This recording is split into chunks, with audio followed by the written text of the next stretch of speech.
Selamat malam Bapak Ibu sekalian. Kita melihat saat-saat ini banyak fenomena orang meninggalkan agama. Fenomena orang-orang yang mencela agama. Mereka melihat bahwa agama itu sepertinya dibuat oleh orang-orang yang patriarkis. Orang-orang yang mengagungkan kejayaan laki-laki.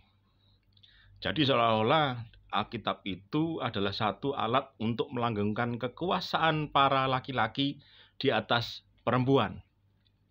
Mereka menganggap, kenapa Tuhan disebut Bapa, bukan Bunda, bukan Ibu?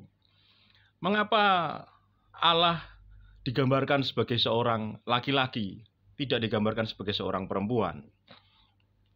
Bapak Ibu yang dikasihi Tuhan, agama memang lahir pada masa orang-orang mereka masih dalam budaya masing-masingnya, dalam budaya adat istiadat saat itu. Mereka tidak mengenal ini budaya patriarki, ini budaya matriarki atau seperti apa. Bagi mereka, ketika mereka mendapatkan wahyu Tuhan, ya itu yang ditulis sesuai dengan budaya mereka. Tidak ada niat untuk melanggengkan laki-laki harus di atas perempuan atau seperti apa. Kita melihat banyak sekali perempuan-perempuan pilihan yang memang dipakai oleh Allah dalam sejarah Alkitab. Banyak perempuan yang dipakai untuk melakukan pekerjaan laki-laki, bahkan memimpin bangsa Israel menuju peperangan, menuju kemenangan dalam peperangan.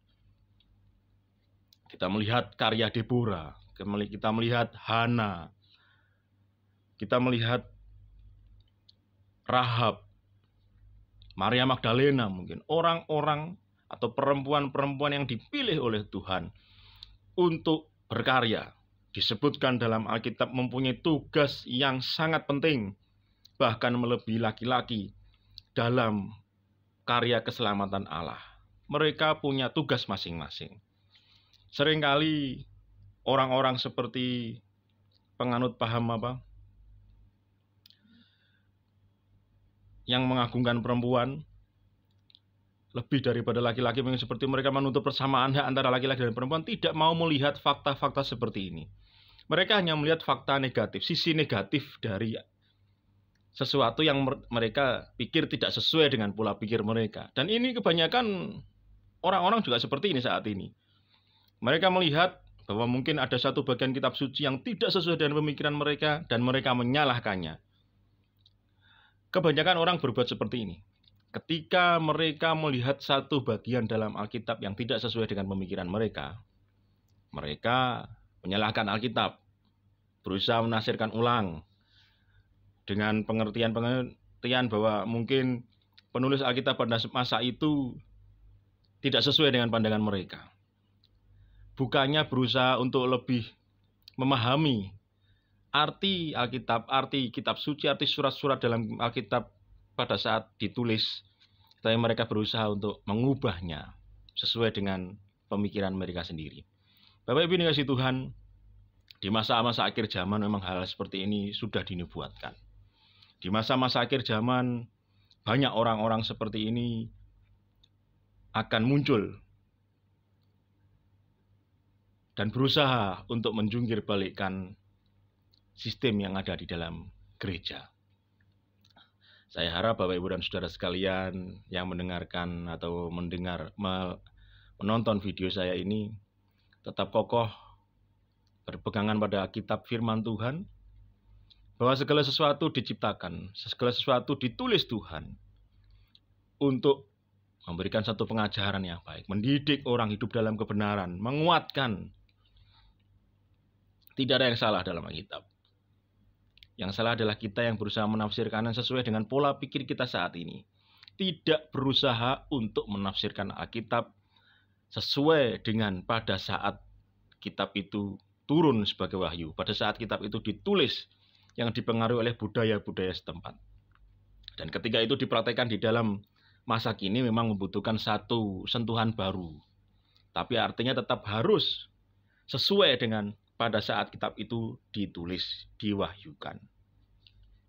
Dalam praktek sehari-hari, perkembangan zaman, tentunya kita tetap harus untuk menyesuaikan dengan kondisi. Bukannya Alkitab itu kaku. Alkitab itu progresif. Alkitab kita 66 kitab, 39 kitab Perjanjian Lama dan 27 kitab Perjanjian Baru. Itu ditulis sesuai dengan perkembangan zaman, selalu up to date. Sesuatu ditulis itu, firman Tuhan itu tidak pernah ketinggalan zaman, Bapak Ibu. Dia bisa mengikuti perkembangan zaman. Hanya kita yang memang perlu menerapkannya sesuai dengan kondisi saat ini. Tidak bisa saklek, tidak bisa tekstual, tapi memang harus kontekstual, sesuai dengan konteks pada saat firman Tuhan itu diturunkan, diwahyukan, dan kemudian ditulis sesuai dengan budaya pada masa itu. Tapi ini kasih Tuhan, Kristenan juga bukanlah agama yang kuno, lahir pada 2000 tahun yang lalu. Kekristenan tetap up to date. Kekristenan menjawab tantangan zaman ini, bisa dipakai untuk menjawab tantangan zaman ini. Ketika Bapak Ibu hidup di masa modern yang penuh dengan tantangan, Bapak Ibu tetap bisa untuk hidup sesuai dengan pedoman firman Tuhan dan hidup dalam iman Kristen, Bapak Ibu dan saudara sekalian. Iman Kristen tidak akan pernah ketinggalan zaman. Iman Kristen selalu bisa mengikuti zaman, tetapi tidak akan terpengaruh oleh zaman.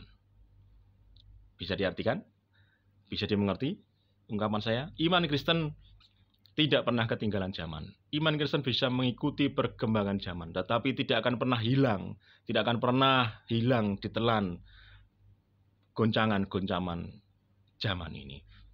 Itu yang harus kita pegang dalam kehidupan kita. Kekristenan tetap up to date. Alkitab tetap up to date juga dalam perkembangan zaman yang seperti ini.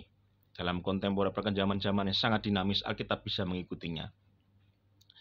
Kita tafsirkan sesuai dengan pada masa dia ditulis, dipakai, diterapkan, diaplikasikan dalam kehidupan masa kini.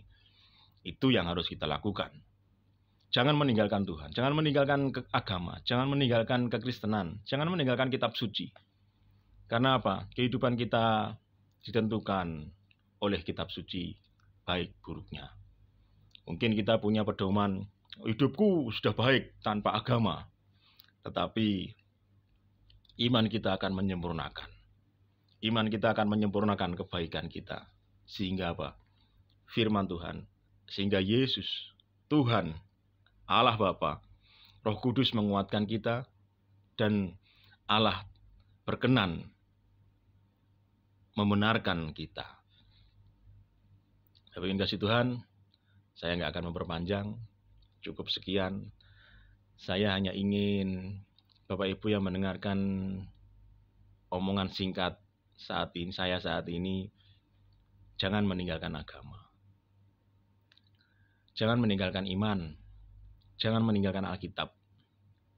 Karena keselamatan kita adalah atas anugerah Tuhan. Hanya oleh anugerah Tuhan. Hanya oleh iman dan hanya oleh kitab suci yang kita baca. Jadikan kitab suci untuk pedoman hidup sehari-hari. Mengasihi Tuhan, juga mengasihi sesama. Karena ketika kita mengasihi Tuhan, kita juga harusnya mengasihi sesama kita.